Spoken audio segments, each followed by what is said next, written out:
All people are born with potential. Some even have the talent or intellect to be very successful. But all these dreams and promises can be lost if these young people are not given a chance to get education. My father was an engineer who owned a mechanical shop. When his business was still doing good, was when I started dreaming of becoming a doctor. My parents said we could afford to send you to medical school. Then came the time when he couldn't afford the rent in the booming area of Buendia in Makati. It became the compelling reason for my father to move his shop to a less progressive neighborhood, also in Makati. It was then when our finances started to suffer. We were also down because we saw our father down as well, thinking, was there still hope for me to study, much less finish medical school? Andrea Joy Sabandal has a similar story. Andrea's father, even though sickly, made dozens of instant coffee daily.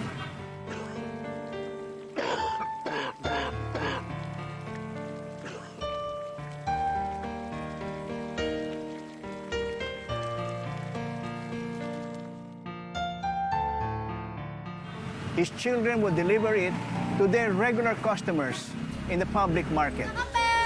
Bili na po! Mura lang po! Kape po! Mainit na kape! Bili na po kayo! Kape po ba? Oo. Ito po. Salamat. Ang sipag niyo naman talaga. Siyempre ate, kailangan po. Ito na yung bayad. Salamat po ate. Salamat po. Thank you po.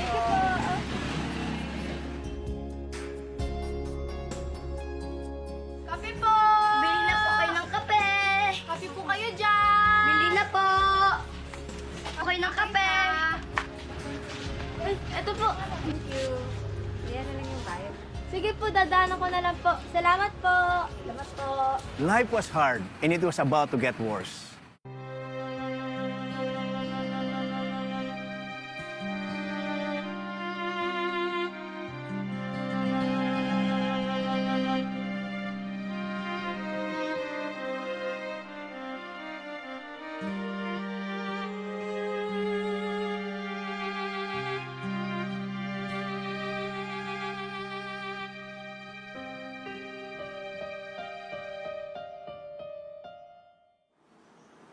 Noong 2010, ito po yung panahon na nagkasakit yung papa ko. Nalala ko, elementary at saka high school, hindi ako ma-absent kasi sobrang active po sa paaralan. Nak, alam ko yung pangarap mo na makapagtapos ka ng pag-aaral. Kaso may hangganan lang tayo. Graduating na ngayon si kuya mo. Kaya kailangan natin siyang pag-aralin. Alam ko nang naiintindihan mo na kailangan tumigil sa pag-aaral.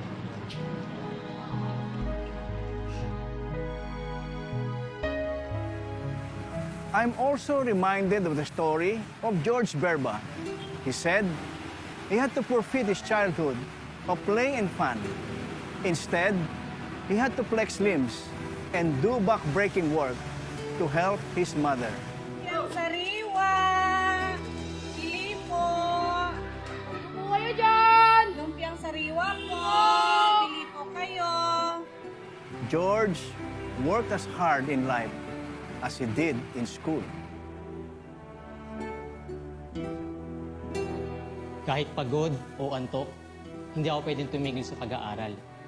Hindi ko nga alam kung paano ko kinaya eh. Pero naging salutatorian ako ng elementarya at valedictorian naman ng high school.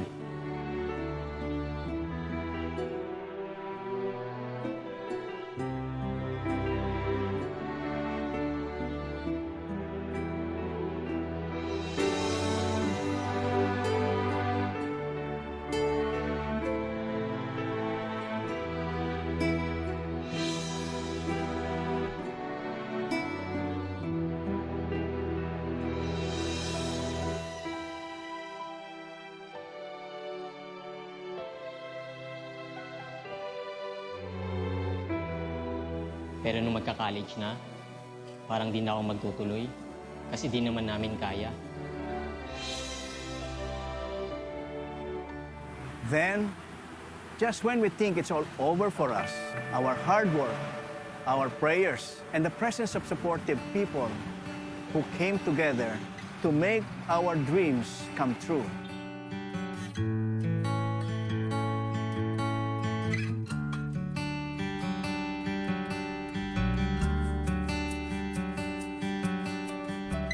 Like George, I studied hard and prayed hard.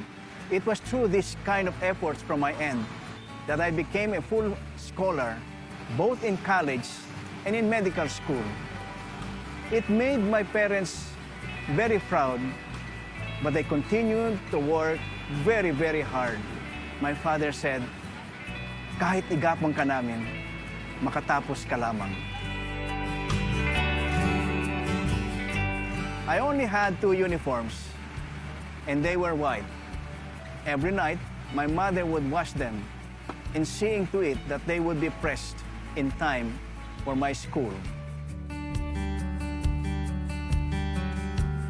It was also the time when I couldn't even afford to buy shoe polish to clean my shoes, and I ended up shining my shoes with floor wax.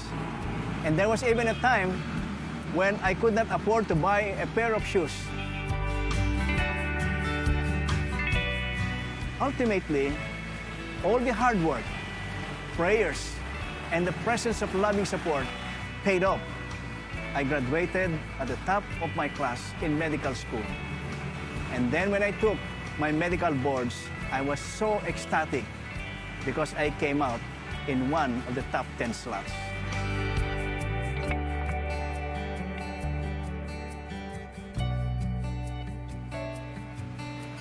Things would also become promising for Andrea. She became a qualified ANCOP scholar.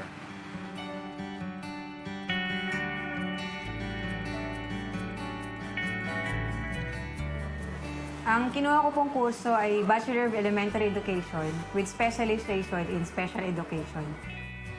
Habang ako po ay nasa kolehiyo, active din po akong nagsiserve sa Youth for Christ. Isa po akong Sector Youth Head ng Community Base ng West C.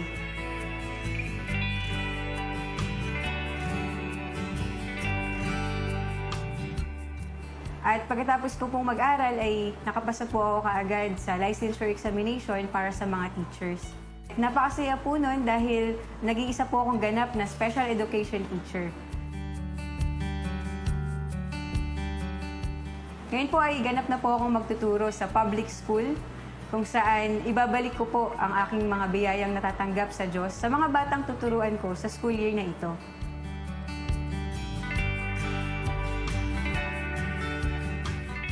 At habang ako ay nagtuturo, sinisikap ko rin pong makatapos sa aking master's degree na kinukuha ko po sa University of the Philippines, Diliman.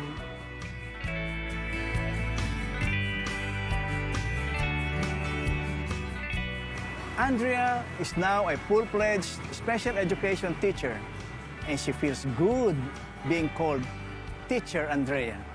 As for George, Ang ANCOP scholarship ay nakatulong sa pagbabago ng buhay ko. Hindi lang po edukasyon ang binigay nila sa akin, kundi pamilya din. Parang mga naging kapatid ko na nga yung mga co-scholars ko. Tapos yung mga titos and titas na coordinator namin sa ANCOP, parang mga naging pangalawang magulang ko na din. Sa tulong nila at ang Diyos, gumraduate akong cum laude sa accountancy. Ngayon po, isa na akong ganap na CPA.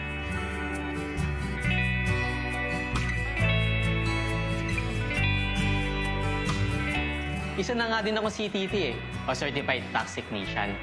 At ngayon naman, ay nag-aaral ako ng Juris Doctor at nangangarap na maging isang ganap na lawyer. Kasama ng aking mga mahal sa buhay, nagtayo kami ng consultancy, ang BBG o Berba Valencia Guerrero Consulting Services. Yung B doon, ako yung Berba. Ako yung dating batang nagtitinda sa tapat ng eskwela, na ngayon ay may narating na sa buhay. May narating na po yung mga pagmamahal at pagsuporta na binigay niyo sa akin.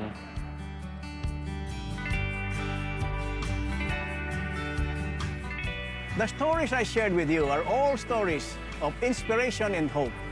They are also a wake-up call. Picture those thousands of out-of-school youth around us. They have the talent.